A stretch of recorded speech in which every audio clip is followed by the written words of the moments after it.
Feliz sábado a todos. Um sábado diferente. Também gostaríamos de cumprimentar nossos irmãos que nos assistem através das redes sociais. Que a graça e a bênção de Jesus recaia sobre todos nós. Um sábado um pouco diferente, onde nós novamente estamos na fase vermelha dessa pandemia, do coronavírus.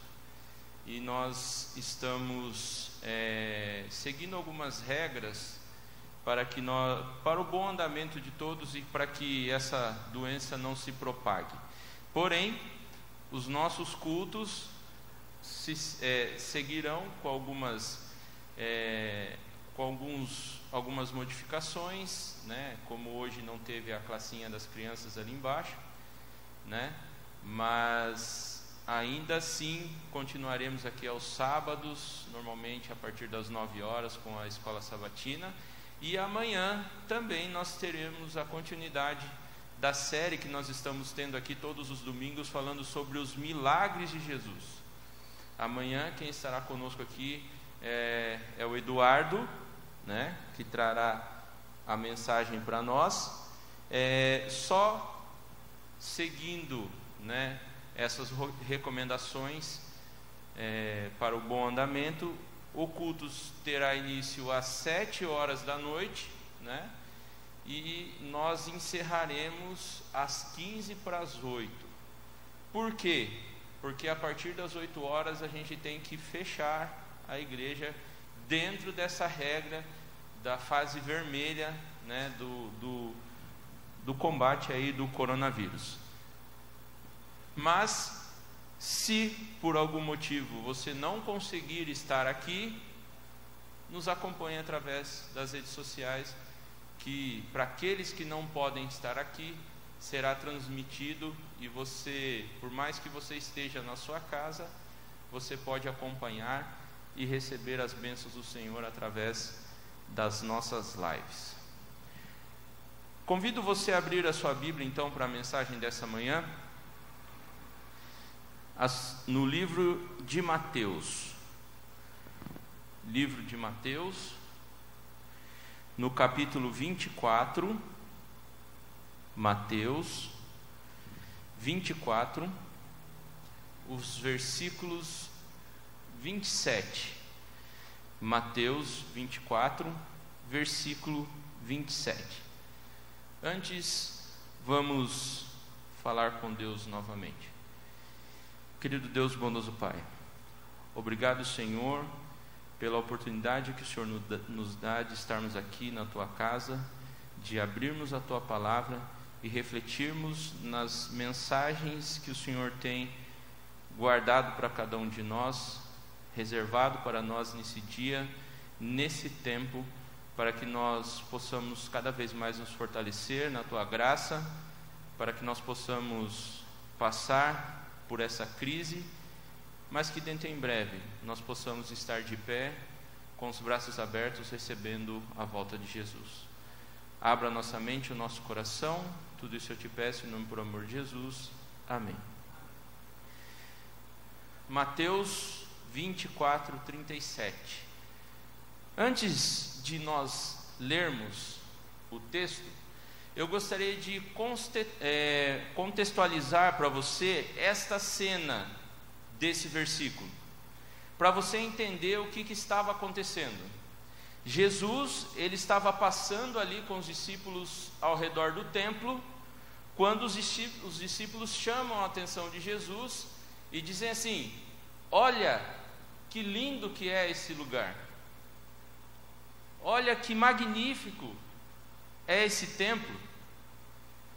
E eles ali exaltando a beleza daquele lugar, Jesus, eu gosto tanto dessas coisas de Jesus, que Jesus, quando você espera algo dele, ele faz algo diferente, Porque quando você está elogiando alguma coisa, você espera que com quem você está falando seja recíproco, a volta seja a mesma. Quando não acontece isso, parece que nos joga um balde de água fria. E é bem isso que Jesus faz ali. E ele vira para os discípulos e fala assim: ó, você está vendo tudo isso aqui? não vai sobrar pedra sobre pedra desse lugar. Mas veja bem, por que isso foi um balde de água fria para aqueles discípulos? Primeiro, o templo ali que eles estavam mostrando para Jesus e exaltando, era o lugar do quê? Dos sacrifícios. Ali eles traziam suas ofertas, ali havia a remissão dos seus pecados. Não é importante para nós isso? Sabermos que nós temos a oportunidade hoje, de dobrarmos os nossos joelhos e pedir a Jesus o perdão e receber o perdão. Naquela época, para eles receberem o perdão dos seus pecados, havia os sacrifícios. Segunda coisa que era importante, ali no templo havia ali o lugar santíssimo, onde estava a Arca da Aliança. Em cima do propiciatório havia o quê? O Shekinah. E o Shekinah era o quê? A presença de Deus no meio do seu povo, ou seja, a morada de Deus. Deus estava ali presente com eles. Quando Jesus chega para os discípulos e fala assim: não vai sobrar pedra sobre pedra, o templo não vai existir mais. Jesus, é como se Jesus estivesse falando para ele assim, é o fim do mundo. E é por isso que quando nós vamos ali no versículo 3, volte ali um pouquinho a sua Bíblia ali, no mesmo capítulo ali no versículo 3, nós vemos assim, que quando Jesus chega ali no Monte das Oliveiras, os discípulos se aproximam dele em particular e perguntam para Jesus dizendo assim: diz-nos, quando sucederão essas coisas? Que sinal haverá da tua vinda e da consumação do século? Esse era o entendimento deles, de que quando não sobrasse pedra sobre pedra ali do templo, Jesus estava falando sobre o final do mundo. E Jesus começa a falar dos sinais então da sua volta, Ele fala ali sobre guerras, reinos contra reinos, terremotos, pragas, o amor de muitos se esfriariam. E nós estamos vendo isso acontecer hoje. Explica sobre a sua volta, do que aconteceria sobre sua volta. Jesus exorta os discípulos, contando ali a parábola da figueira. E então chegamos ao versículo 37 de Mateus. E olha o que diz lá: pois assim como foi nos dias de Noé, também será a vinda do Filho do... Jesus nos mostra na história um tempo que serve de referência para aquilo que vai acontecer. Há no passado um tempo em que devemos compreender para estarmos preparados para o que virá. Jesus está dizendo assim para os discípulos: atentem, fiquem atentos, pois o que vai acontecer no mundo já aconteceu. Assim como viveu Noé, o mundo viverá novamente. Normalmente, quando nós nos lembramos da história de Noé, basicamente é uma das histórias preferidas dos pais para contar para os seus filhos, Uma história infantil. Por quê? Os animais entrando na arca, Outra coisa que nos remete aí à história de Noé é que quando falamos de Noé, existe um clássico da música cristã e nós normalmente nos lembramos dessa música. Você, que música que você lembra quando falamos de Noé? É Noé que está batendo. Não é essa? É a primeira que vem na cabeça. Mas a história de Noé não pode só nos lembrar de uma figura infantil, de uma história infantil que contamos para os nossos filhos, pois ela mostra coisas importantes para o nosso tempo. Entender Noé é mais do que entender sobre a arca, sobre a chuva, sobre a provisão de Deus. Entender o passado nos prepara para viver o futuro. Pouco se sabe o que aconteceu entre Adão e Noé. Se você começa a ler ali o livro de Gênesis, ele fala muito ali, até Noé, de genealogia, as descendências e tudo mais. Mas nós sabemos que nesse meio, o homem se perdeu de tal maneira que Deus se arrependeu da sua criação. Mas o arrependimento de Deus não é como o arrependimento do homem. Como que é o arrependimento do homem? Puxa vida, não era para mim ter feito isso. Se eu pudesse voltar lá e fazer diferente, eu fazia assim. Não é assim que nós pensamos? Não. Deus não... O arrependimento de Deus não é dessa forma. O arrependimento divino, ele vem carregado de compaixão, de misericórdia, olhando a situação do homem e aonde o homem chegou. E o que Deus faz? Ele olha essa situação e fala assim: olha, não tem mais o que fazer. O homem chegou num ponto que nós temos que fazer uma faxina aqui e começar novamente. Então ele olha para os homens da época e ele vê Noé. E ele chama Noé e fala assim: Noé, vamos começar tudo de novo. Então, nos dias de Noé, está esse paralelo para os nossos dias.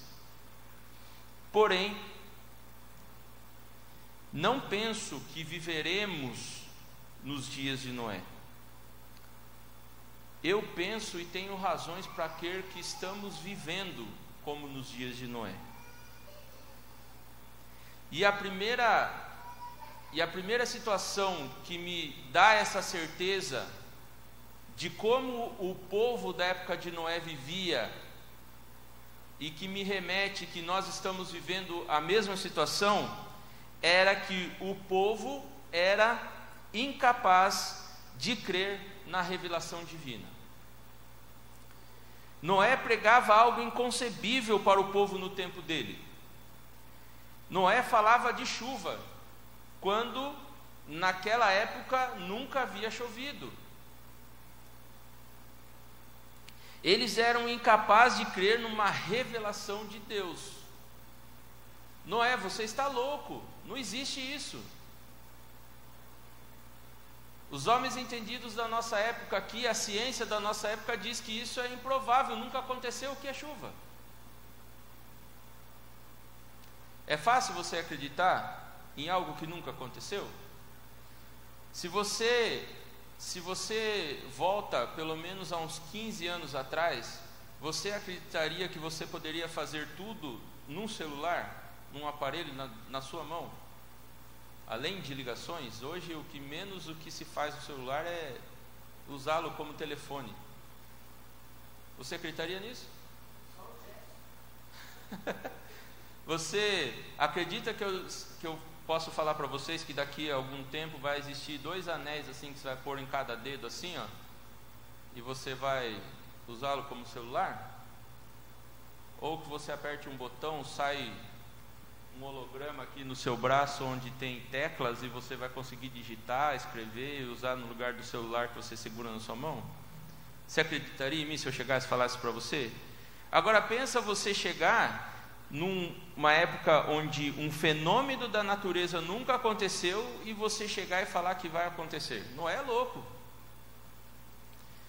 E ainda mais na situação onde que ele estava, onde que ele começa a construir algo para se proteger daquilo, e isso dura 120 anos.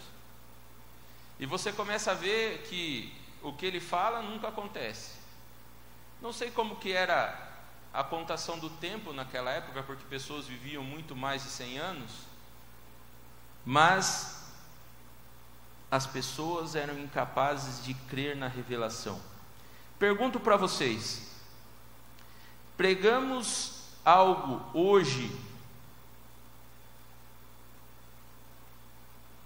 que as pessoas são incapazes de acreditar, de crer? Existe algo que nós pregamos que as pessoas hoje são incapazes de compreender? Olha, se eu pudesse dar um exemplo para vocês, e vou dar, uma das principais coisas em que existe grande dificuldade das pessoas aceitarem hoje é o Gênesis, a criação. A base nossa do Adventismo passa por Gênesis 1. Mas a ciência diz que o mundo não foi criado por Deus.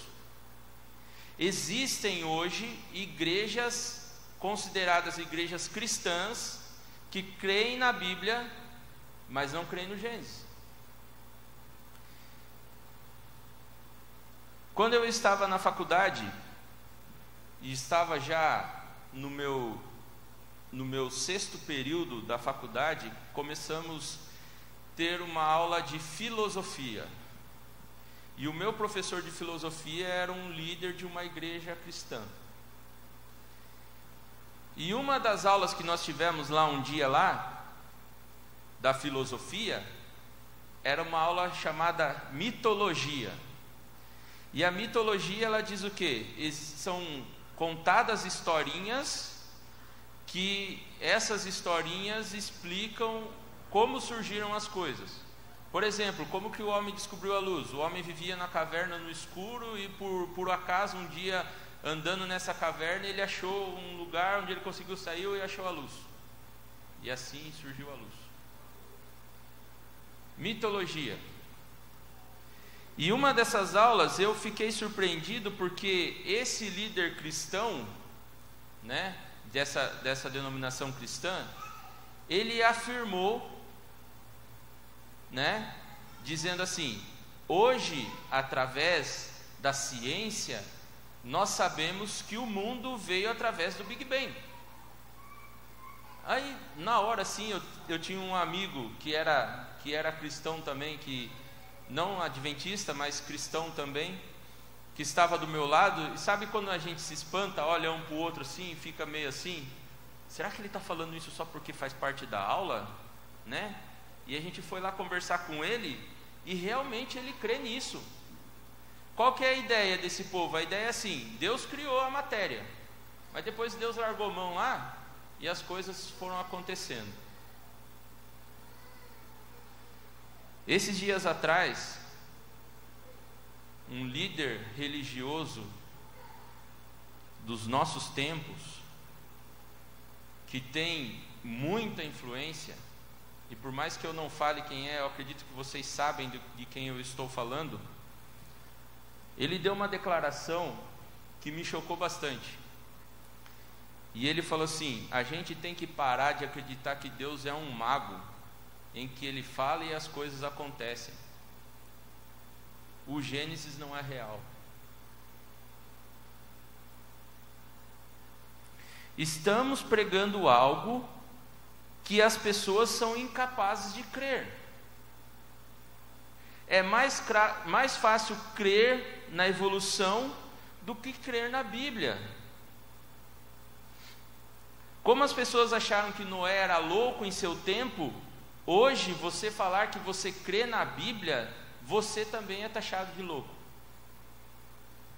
Um outro exemplo que eu posso trazer para vocês da minha época de faculdade foi que quando eu fui fazer o meu TCC, eu fiz um TCC baseado numa empresa voltado para os adventistas, que seria um restaurante voltado para os adventistas.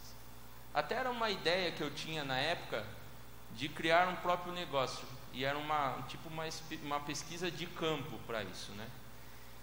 E ao fazer o TCC, a minha orientadora, ela falou assim: olha, para você se basear naquilo que você vai falar ali, desse seu restaurante, do porquê você vai fazer isso, conte um pouquinho da história da sua igreja, de como que ela surgiu, de como, né, do porquê a igreja adventista chegou onde chegou, quais são as suas crenças e muito mais.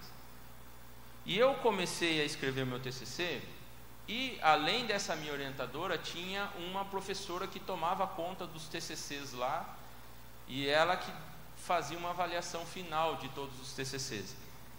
E logo de pronto eu já tinha escrito mais de 30 páginas do meu TCC. Na primeira avaliação que ela foi fazer, ela pode escrever de novo. Eu falei, mas por quê? Porque você está usando a Bíblia como referência aí, como citação científica. A Bíblia não serve de referência. Aí, junto com a minha orientadora, a gente foi atrás de alguns artigos científicos, algumas coisas assim, para comprovar para ela que a Bíblia é capaz de ser citada. Por que não? A Bíblia não tem relevância para as pessoas. Estamos vivendo num tempo que as pessoas não conseguem, são incapazes de crer nas revelações de Deus.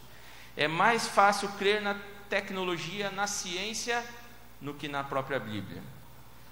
Um outro exemplo que nós podemos dar sobre isso, nós estamos vivendo no mundo influenciado pelo celular. Hoje o celular já não é só um objeto útil, mas é um modelador de vidas. Ele molda e influencia cada um de nós.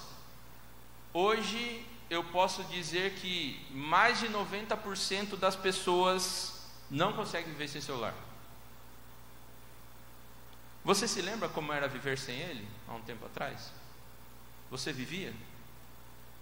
O que acontece hoje se você sair de casa correndo e esquecer o celular em casa?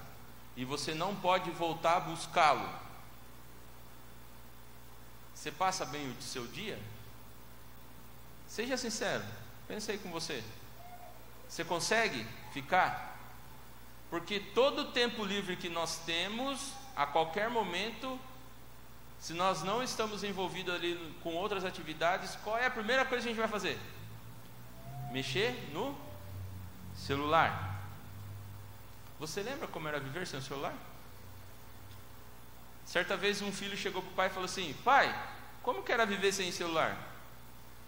Aí o pai falou assim para o filho: filha, nem sei mais como que era isso, né? Mas papai, e se a mamãe quisesse falar com você, como que ela fazia? Ah, filho, esperar o papai chegar em casa. Mas e se fosse urgente? Ah, filha, ela teria que se virar nos 30 aí, tentar descobrir onde eu estava, ligar no telefone ou ir atrás de mim no trabalho. Mas e em casa, quando chegava em casa, o que se fazia? Ah, a gente sentava na mesa para comer, conversava, assistia o Jornal Nacional e depois desligava a televisão, ia dormir cedo. Você lembra da sua vida antes do celular? Não consigo realmente entender como nos nossos dias as crianças já nascem sabendo mexer nessa tecnologia. Eu tenho um vídeo do Eli, onde ele estava com 5 meses, e nós estávamos trocando ele, e ele estava chorando demais, e eu peguei meu celular, coloquei ali na Minha Vida é uma Viagem e coloquei na mão dele, pois ele parava, continuava, mudava o vídeo, e eu comecei a olhar aquilo lá e eu comecei a não acreditar naquilo. Peguei o celular da cá e comecei a filmar isso, porque se eu contasse, eu não estava acreditando no que eu estava vendo, e contando, eu acho que as pessoas não iam acreditar. Mas com 4 meses, com 5 meses, o Eli já estava dando pause no celular, mudando os vídeos.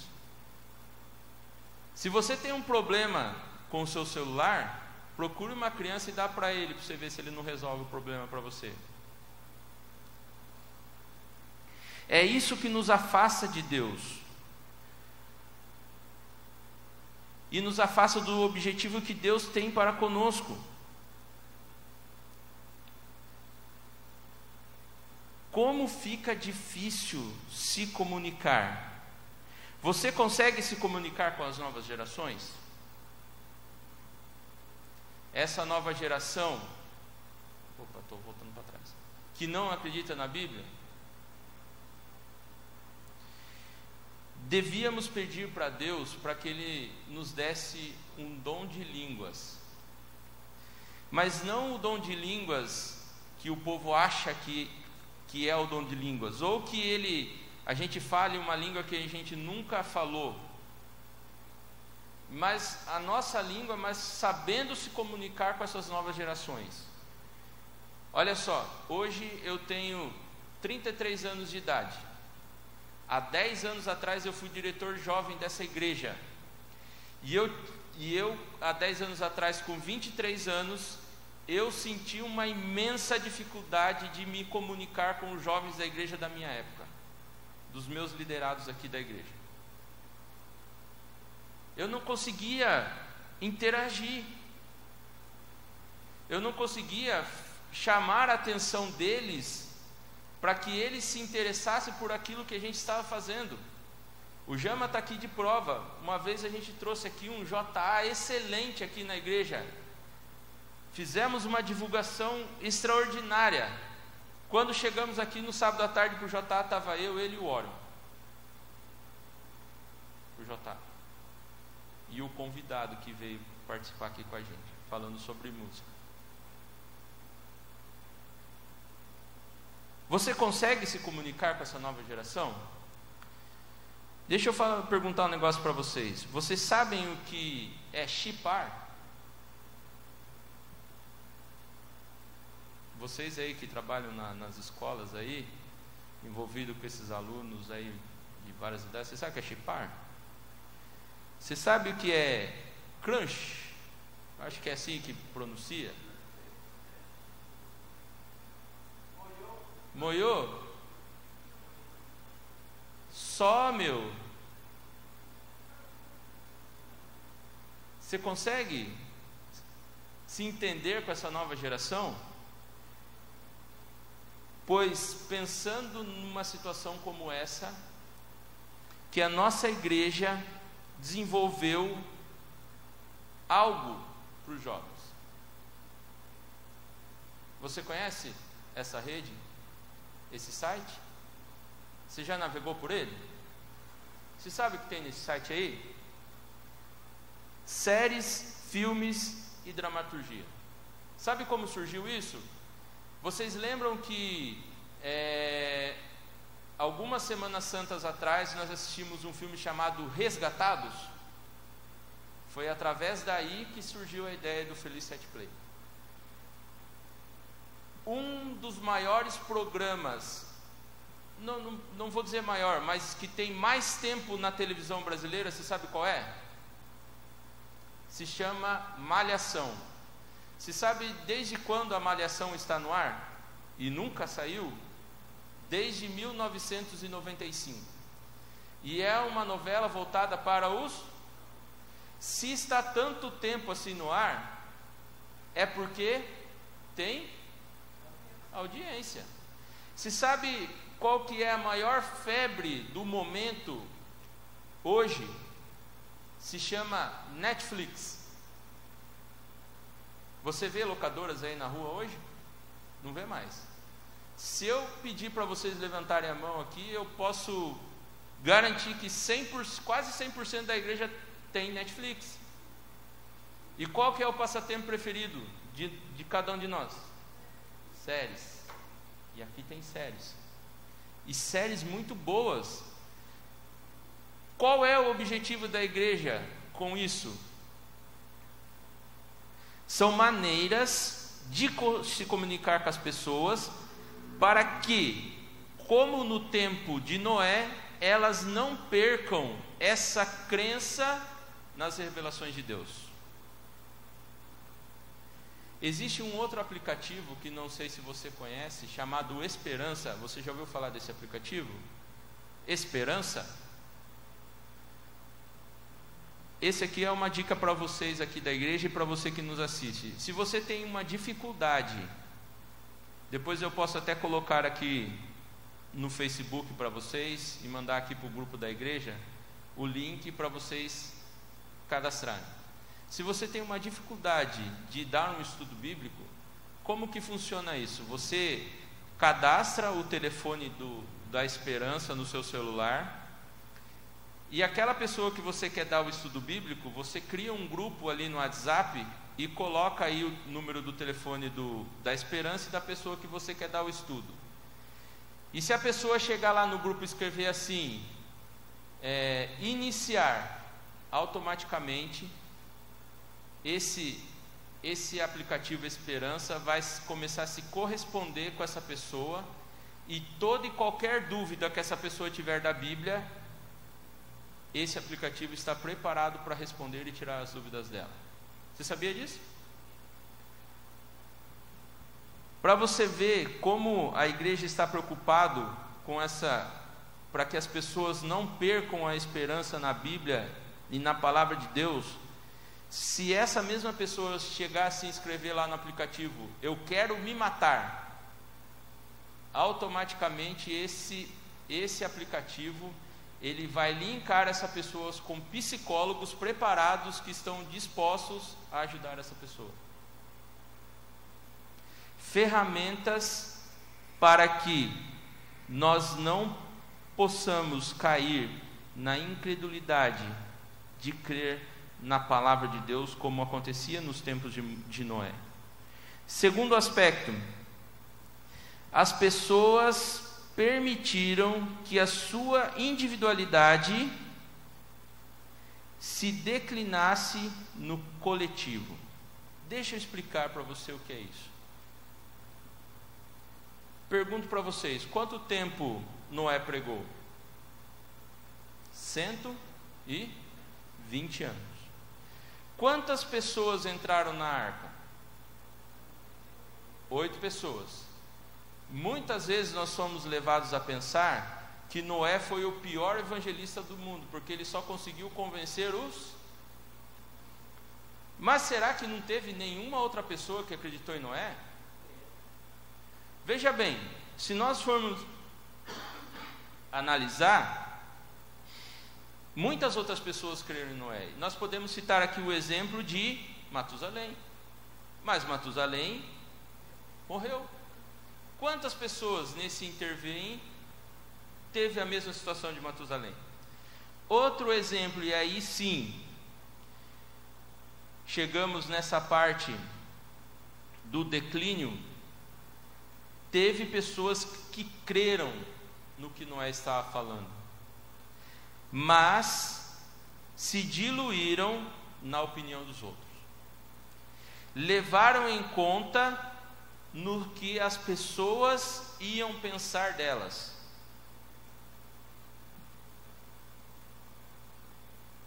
Você já foi tentado a pensar dessa forma? Antes de agir em algo?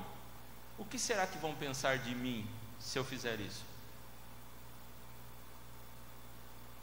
Olha só, um instituto cristão lá da Associação Geral, ele fez um estudo, eu não sei se vocês estão conseguindo ler daí, mas diz assim, olha, 30% dos jovens cristãos que vão para uma universidade, tá?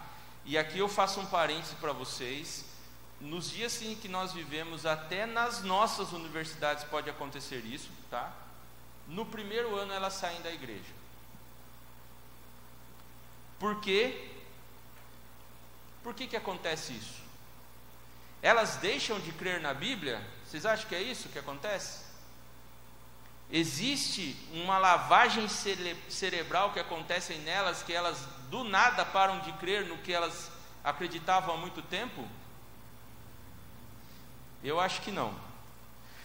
O que acontece é que eles se diluem no coletivo.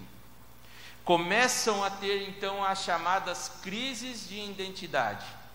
E com isso, a primeira oportunidade que elas têm, elas saem da igreja. Existe uma frase de efeito do pastor Rafael Rossi, que eu gostei muito, que diz assim, olha, saber que muitas pessoas se apostatam me entristece, mas não me assusta, porque a Bíblia diz que antes da volta de Jesus haveria uma grande apostasia. Quem está saindo da igreja só prova para mim que a profecia é verdadeira. Pessoas diluídas no coletivo. Esses dias atrás, mexendo na internet, né, eu vi uma imagem que chamou muito a minha atenção, e essa é a imagem aí. Você consegue ler o que está escrito lá? Você consegue ler comigo? Vamos lá. Nem todo lugar onde você se encaixa. Interessante, né? Ali uma cabeça de alho, e no meio dela o que tem ali? Parece que deu certo, né? Encaixou. Mas será que é o lugar dela ali? Aí está as pessoas que se diluem no coletivo. Você não é daí. Não se dilua. Seja da onde você tem que ser. E é do lado de Deus. Terceiro aspecto das pessoas que viviam no tempo de Noé e que nos mostra que nós estamos vivendo a mesma situação. Pessoas que não conseguem viver a transcendência. Não conseguem ter contato com aquilo que não se pode tocar. Uma sociedade capitalista e consumista que se acreditava naquilo que se pode tocar. E é uma coisa que nós vemos com muita facilidade nos nossos dias, não é assim? É isso que valorizamos. Se Deus não me faz prosperar, não creio nele. Se Deus não me cura de uma doença, esse Deus não existe. Queremos o máximo de Deus, mas o que nós damos para Ele são migalhas. Se você dá migalhas para Deus, terá migalhas de Deus. E olha, eu posso dizer para vocês que eu já, por experiência própria, de que quando nós estamos afastados de Deus, é realmente isso que acontece. Damos somente o que sobra para Deus. O tempo que sobra é de Deus. O dinheiro que sobra, isso é oferta para Deus. Que relacionamento é esse? Sabe qual foi o pior problema nos dias de Noé? O pior problema nos dias de Noé foi o secularismo. Onde damos valores à influência do mundo e não damos valores para as coisas de Deus. Outra coisa que o secularismo me mostra, nós estamos tão preocupados em o mundo entrar dentro da igreja, né? Na música, na leitura, nas nossas ações, nas roupas, de como agimos. Mas o pior não é isso. Não é a igreja entrar, o mundo entrar dentro da igreja, mas sim o inverso. O que me dá mais medo é da igreja não entrar no mundo. Vou repetir. O que me dá mais medo é a igreja não entrar no mundo. Secularismo é quando a igreja perde a capacidade de entrar no mundo e influenciar. Foi o que aconteceu nos dias de Noé. Esses dias atrás eu estava comentando com a Karina. Há 2 anos atrás, aqui nessa igreja, a gente teve uma conversa com um membro do grupo que nós participamos, que o Jobson também participou com a gente. Eu não lembro se o Jobson estava aqui nesse dia que a gente conversou com essa pessoa, porque ela namorava uma pessoa de fora da igreja. E na época, ela estava triste porque na sua igreja, por ela estar namorando alguém de fora, ela foi impedida de fazer muitas coisas, e uma das coisas que ela mais gostava de fazer era reger na frente da igreja. E eu estava conversando com ela. Estava conversando com ela, né? a diretoria do grupo estava conversando com ela. E uma das coisas que eu lembro que eu falei para ela foi o seguinte: olha só, você está num terreno perigoso. Você sabe o que é verdade. E eu não estou falando aqui que você tem que largar dele. Isso é uma coisa que você tem que entender de você mesmo, com Deus, e fazer o que você sabe o que tem que ser feito. Contei a experiência para ela dos meus pais, onde minha mãe, quando meu pai começou a namorar com a minha mãe não era da igreja. Minha mãe veio para a igreja porque meu pai saiu por um tempo, mesmo sem meu pai ter voltado. Continuou firme por mais de 15 anos, até meu pai voltar para a igreja. Mas isso são situações que quase a gente não vê acontecendo num caso como esse. E eu fiquei muito triste porque eu comecei a ver, e uma das coisas que eu falei para ela, eu falei assim: olha, mas se você for continuar nesse namoro, não deixe se influenciar por ele, seja você a influência dele, a tal ponto que você consiga trazer ele para o nosso meio, para a igreja, para que ele seja influenciado por você, e não você ser influenciado por ele, a ponto de daqui a algum tempo você estar fora da igreja. E a tristeza que eu disse que eu senti é porque realmente ela se deixou se influenciar por ele, e não ao contrário.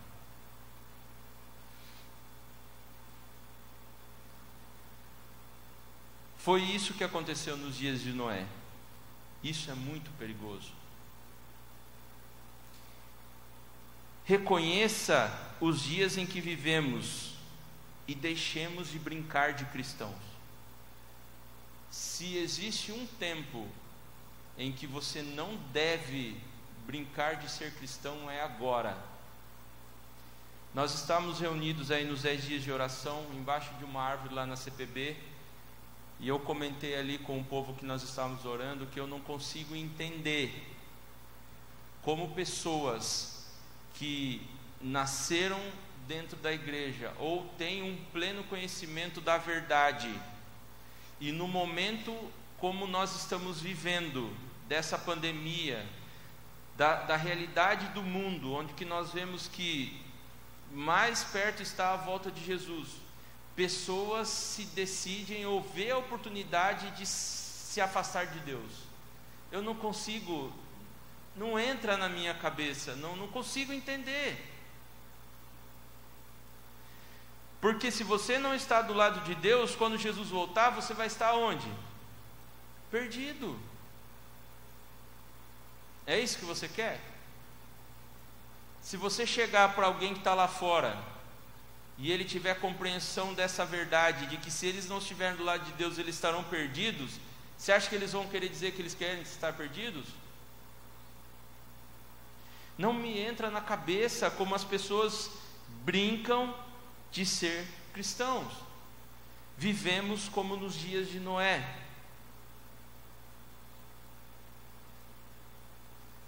Para recapitularmos,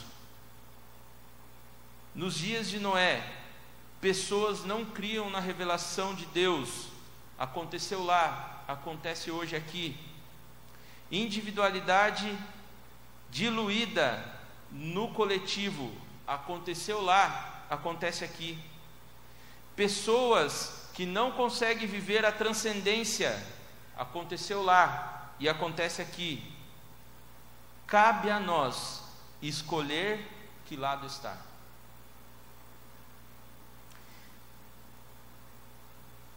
Você quer influenciar ou ser influenciado? Esta é a hora. O que você vai escolher? Olha a situação que nós estamos vivendo nesse mundo. Estamos vivendo momento difícil onde homens com poder brincam com o poderio que têm, dizendo se importar com a sociedade, mas nós só vemos tudo decair para o fundo do poço cada vez mais.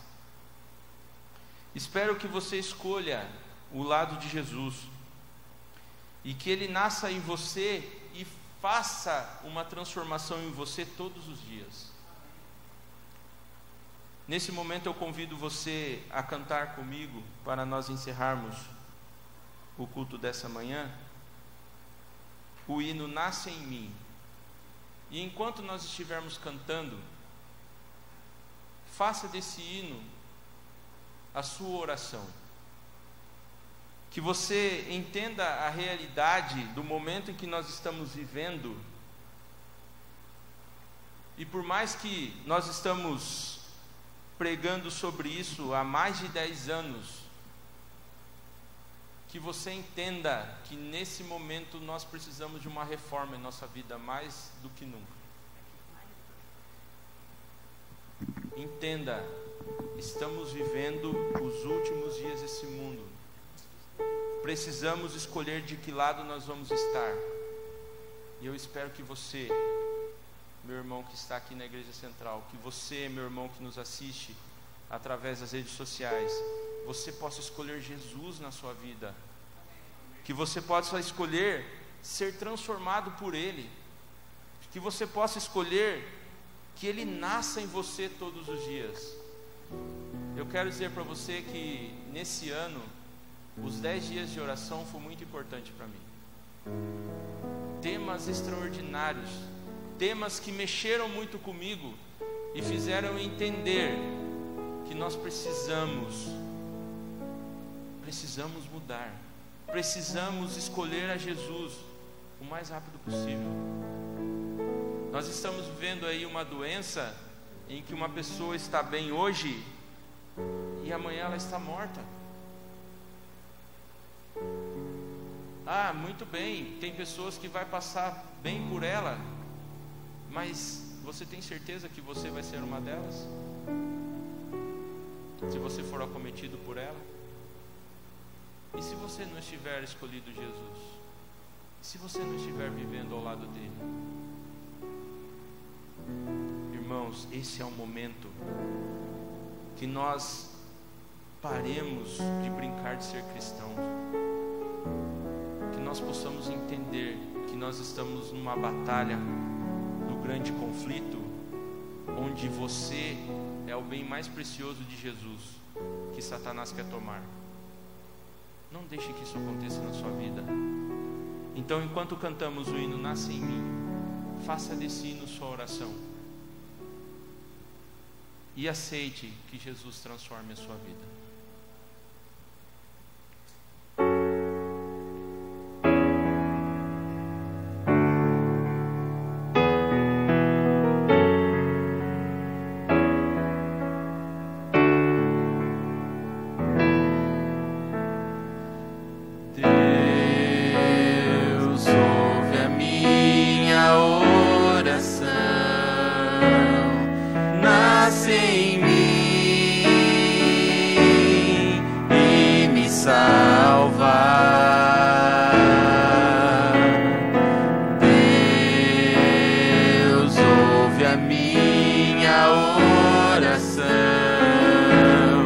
Nasce em mim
salva minha vida. Nasce em mim, nasce em mim, nasce em mim, apaga o meu pecado. Nasce em mim, nasce em mim, nasce em mim e salva minha vida. Nasce em mim e salva minha vida. Nasce em mim e salva minha vida.